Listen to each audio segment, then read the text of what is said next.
今年台南的山野受到3月到5月无落雨影响，细粒的比例较悬，加上疫情3级警戒，市场时常传出较紧，造成国内销量无好。所以市长黄伟哲立委郭国文甲南科管理局局长等人公开上线顶会议斗抢买气，希望社会各界甲过去同款斗相共，为下更较侪企业来购买。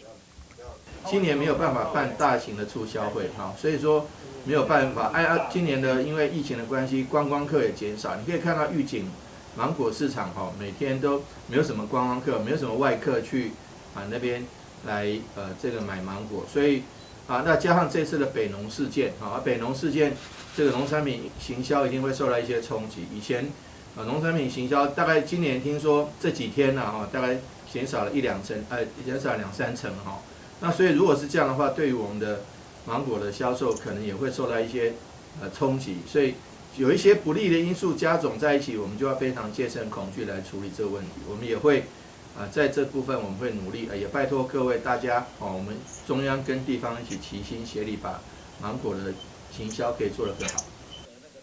过去南科伫山野生产期开始，拢会向厂商办大型活动宣传，不过今年疫情关系拢取消，所以各界乃当协助果农，嘛是一种替农民的纾困。农局指出，今年山野台南财政面积已经是全台排名第1，产量牛菇比去年增加2成。虽然整体来讲会较细粒，不过口感、芳气甲品质甚至比去年还好。台南新闻郭文吉和乔邦采访报道。